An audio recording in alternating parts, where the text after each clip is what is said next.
नमस्कार, मी पूजा कारेकर पोटपूजामध्ये आपल्या सगळ्यांचं स्वागत करते। आता मस्त थंडी पडलेली आहे आणि तुरीच्या शेंगा बाजारात येऊ लागलेल्या आहेत। तर आज मी तुम्हाला तुरीचं कढण कसं करायचं ते दाखवणार आहे। चला तर मग बघूया। हे ओल्या तुरीचे दाणे आहेत।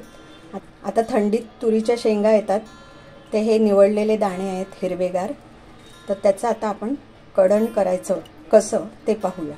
आता आपण हे दाणे कुकरला उकडून घेऊया। 2 शिट्या घेऊया।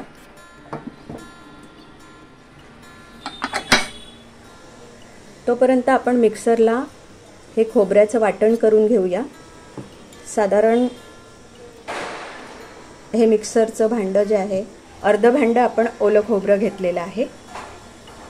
हा अर्धा छोटा कांदा आपण घेतलेला आहे, तो सुद्धा आपण मिक्सरला वाटून घेणार आहोत।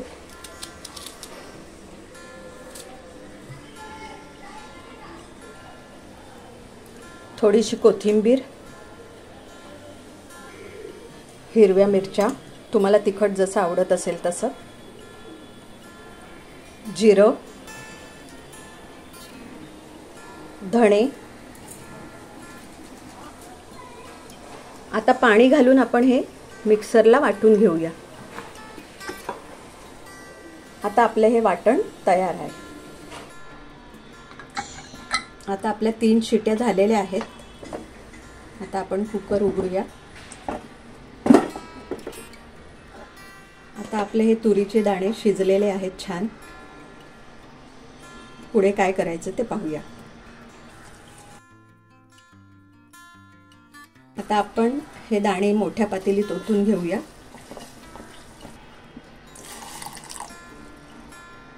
आता हे वाटण घालून घेऊया।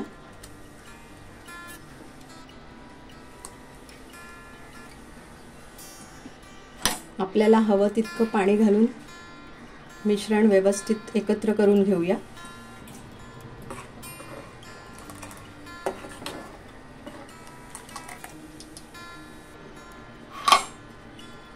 थोडीशी कोकम घालूया। जर तुम्हाला चिंच आवडत असेल तर तुम्ही चिंच सुद्धा घालू शकता। आम्ही कोकणातले असल्यामुळे आम्ही कोकम वापरतो। चवीपुरता गूळ। आता छान उकळी येऊ दे, नंतर वरून आपण त्याला लसणीची फोडणी देणार आहोत।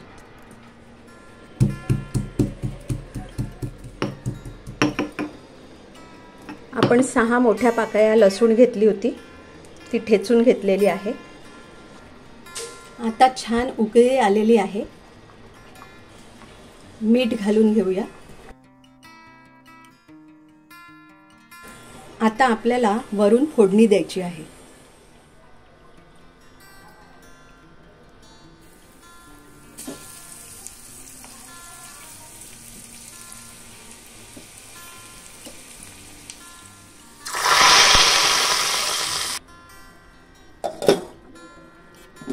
आता आपलं हे कढण तयार आहे।